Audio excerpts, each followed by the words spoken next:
بسم اللہ الرحمن الرحیم۔ شروع اللہ کے نام سے جو بڑا مہربان نہایت رحم کرنے والا ہے۔ السلام علیکم ورحمۃ اللہ وبرکاتہ۔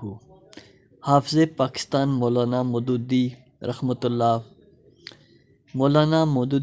اللہ اپنی خود نوشت سوغ میں تحریر فرماتے ہیں، خاندان مودودیہ کی جس شاخ سے میرا تعلق ہے وہ 9ویں صدی ہجری کے آخر میں ہندوستان آیا تھا۔ اس شاخ کے پہلے بزرگ جنہوں نے ہندوستان میں مستقبل سکونت اختیار کی وہ ابو اعلیٰ تھے۔ مولانا مودودی کے اسلاف افغانستان کے علاقہ ہرات کے مقام چشت سے پہلے بلوچستان منتقل ہوئے، جہاں کئی پشتوں سے مقیم رہے۔ پھر مولانا مودودی کے خاندان کے پہلے بزرگ شاہ ابو اعلیٰ علی جعفر ہندوستان تشریف لائے۔ ان کے نام پر مولانا مودودی کا نام ابو الاعلیٰ رکھا گیا۔ تاریخی طور پر ہجرت اور جہاد اس خاندان کا طرح امتیاز رہا ہے۔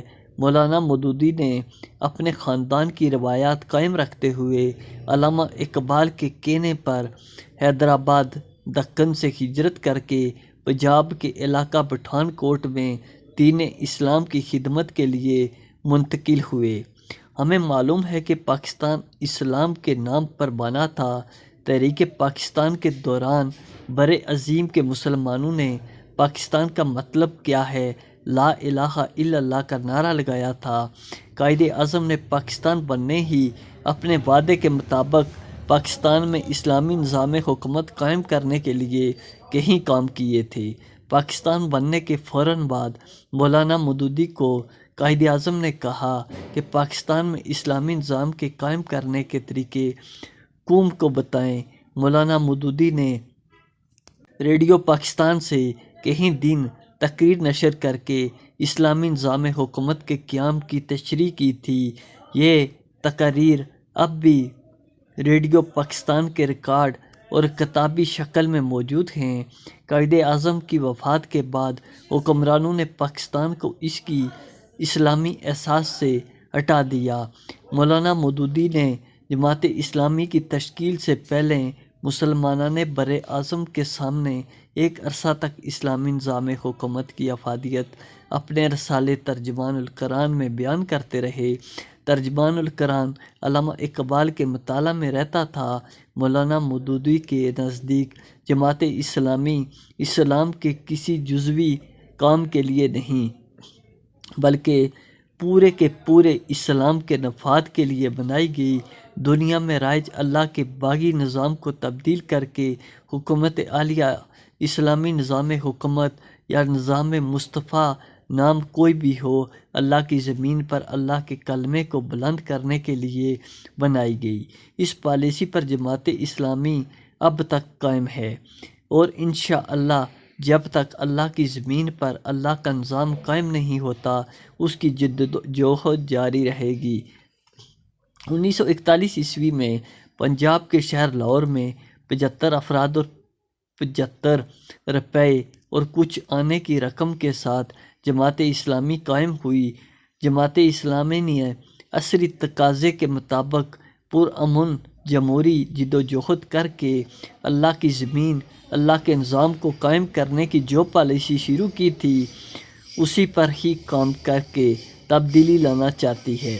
عصری طریقہ یعنی بالغ رائے دہی کے ذریعے انتخابات میں شریک اور کامیاب ہو کر جمہوری طریقہ سے اسلامی نظام حکومت قائم کرنا چاہتی ہے۔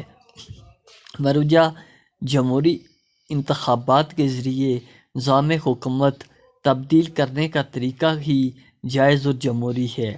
جماعت اسلامی صرف مروجہ انتخابی جماعت نہیں بلکہ ایک نظریاتی جماعت ہے جو بتاریخ اپنی منزل کی طرف گامزن ہے۔ الحمدللہ جماعت اسلامی کے لوگ کرپشن فری اور صادق و امین ہیں، کسی بھی مالی معاملات میں ملوث نہیں۔ قائد اعظم کی وفات کے بعد پاکستان کے حکمرانوں نے یہ نظریہ عام کیا کہ اس دور میں 1400 سال پرانا اسلامی نظام حکومت قائم نہیں ہو سکتا۔ مذہب انسان کا ذاتی معاملہ ہے، حکومتیں لا دینی ہونی چاہیے۔